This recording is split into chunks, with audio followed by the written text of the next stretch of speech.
G'day everyone, Anattack76 here, and today's subject isn't pleasant. Now, much has been made of Christian schools and abuse within Christian schools and other such institutions, and I'm just wondering why more hasn't been made of what's going on within our government institutions and our media institutions and our children's services and protection institutions, because it doesn't make sense that there would be such a large problem in only one social structure. So if there is such a big problem within the Christian churches, I don't see why you wouldn't think there wasn't a parallel or similar problem within government institutions. And what we're talking about today, obviously, is pedophilia. And you may or may not know of a growing pro-pedophilia movement within some mainstream media, activist groups, the government and things like that. And they don't call it pro-pedophilia. More often than not, they try and call it children's rights. But I thought we'd explore that a little, let you see some images of some of the things you might hear that try and normalise or minimise pedophilia and the harm that it does to the children that it is perpetrated on. Now, teachers, school affiliates, youth workers, mainstream media, government institutions such as schools, child protective services, we all believe to be somewhat effective. Now, we have caught a few out online. There's an awful lot of it on Twitter at the moment. There's an awful lot of it on YouTube. There's an awful lot of it in Tumblr. And if you spend any time in these social media networks, you will come across it. And it's not just child porn or things like that. You come across people actively pushing to normalise pedophilia. Now, I thought, while we looked at some incidences within our government and associated institutions and associated individuals and some problem behaviour within there, I thought we'd listen to two out and loud pro-contact pedophiles. That means they are for contact with children and believe it does no harm. Omnipolitics 16 from the US and Cartograph. Both are mature adults, not teens. And on Repulse to Report, Cartograph is from Australia. Both have current and active social media accounts and believe there's no harm in consensual child sex. Children are unable to give informed consent. End of story. I'm sure every decent human being agrees. Now, while this cringe fest is underway for your listening pleasure,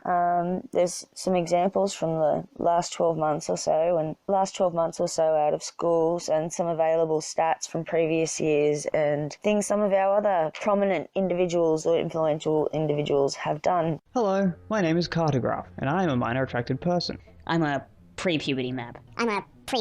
Introducing Super Pedo, with the supernatural ability to fall in love with children and treat them with the respect an adult receives. Australia, where I live. I'd read the hell out of that comic. 3-year-olds are awesome. I'm yet to meet one that doesn't want to learn how to read. They're really sweet, but can definitely be devious.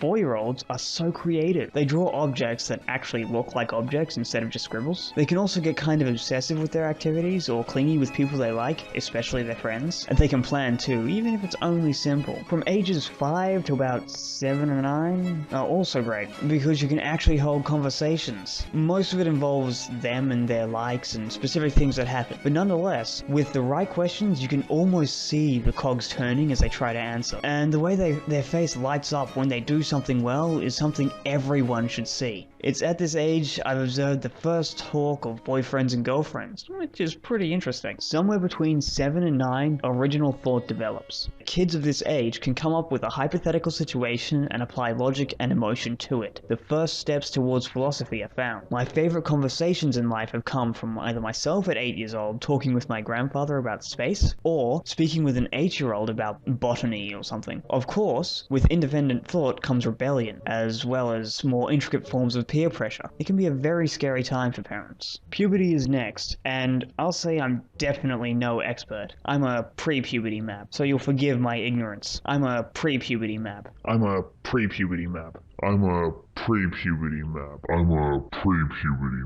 A common thread with anti and normie argumentation is that we're just...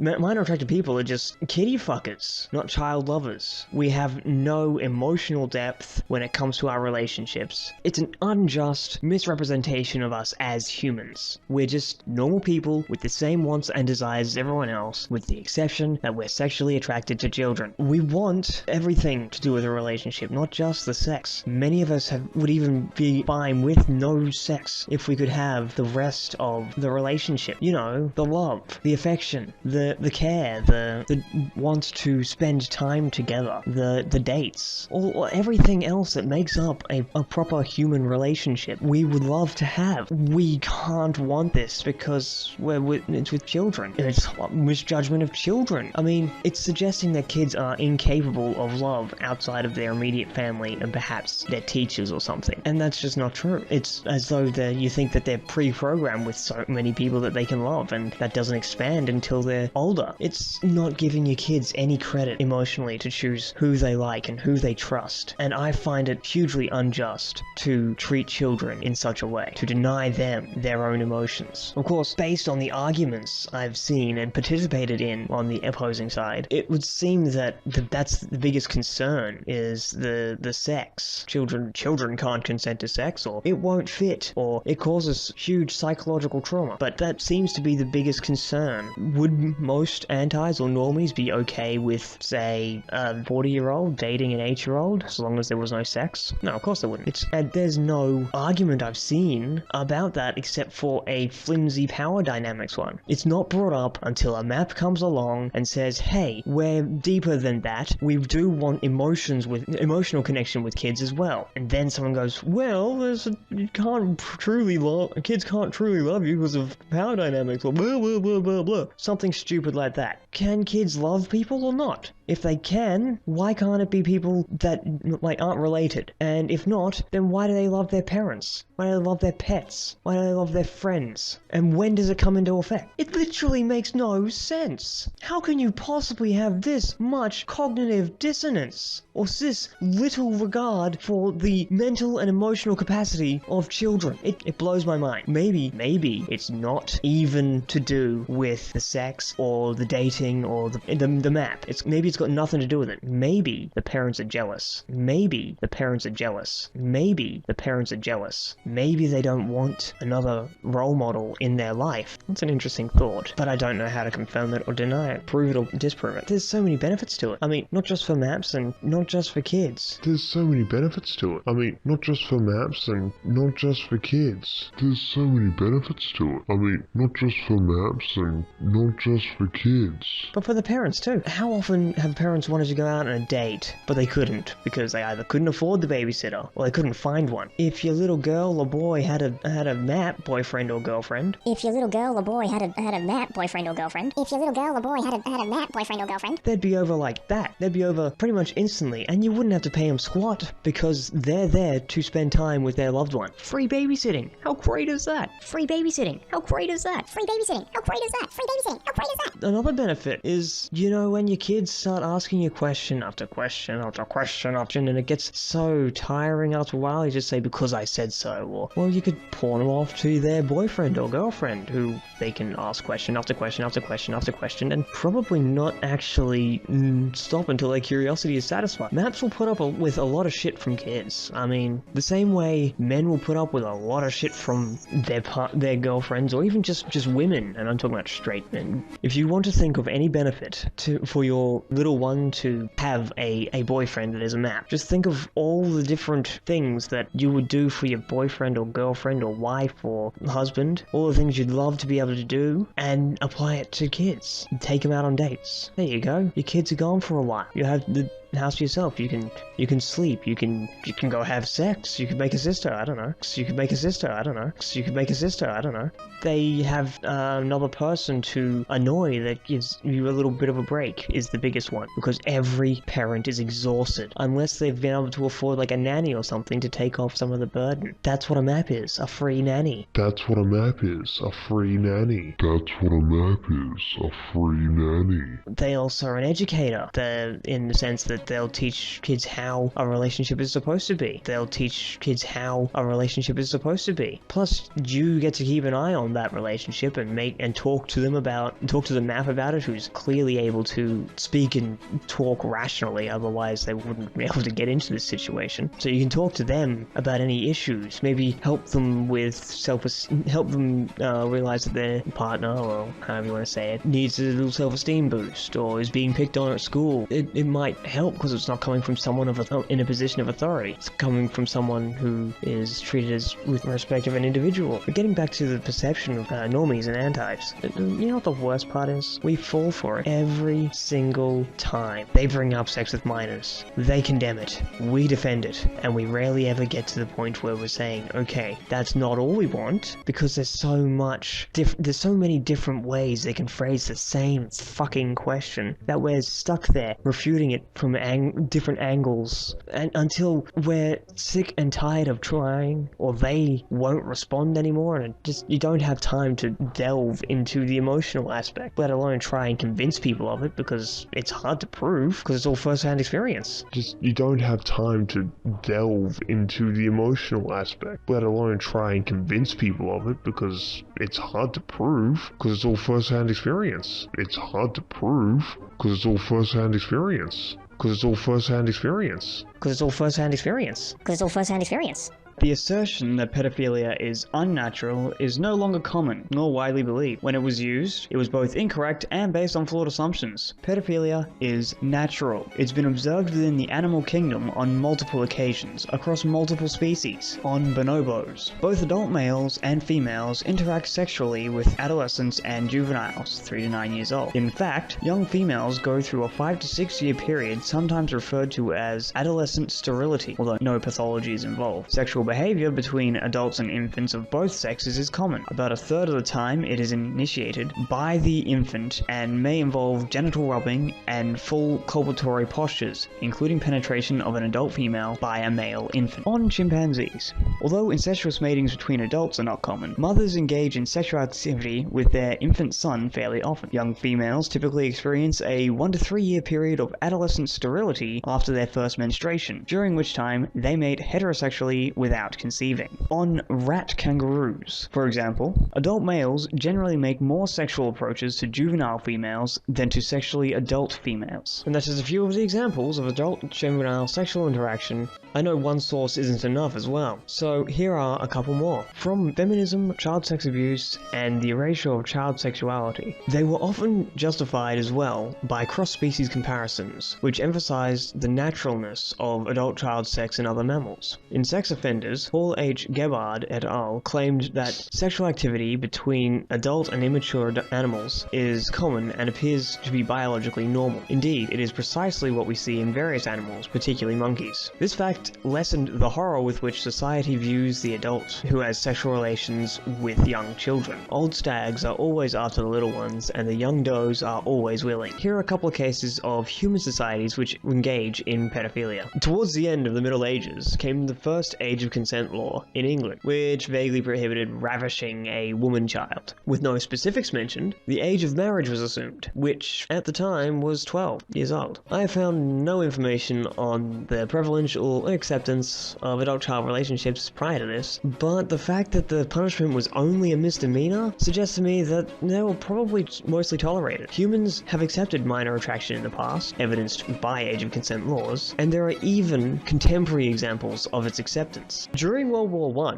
Bronislaw Kaspar Malinowski wrote a book on the tribes of what's now known as Papua New Guinea. Of particular importance to this is the Trobrianda tribe, which has a very sex-positive society, with both men and women seeking out sexual partners with equal fervor. Boys as young as 10 and girls as young as 8 have sex, and this behavior is encouraged. Both the history of age of consent laws and the anthropology of various pedophile-accepting societies are interesting topics. My 3 main reasons why pedophilia is not wrong, in my opinion. Now, number 1 reason.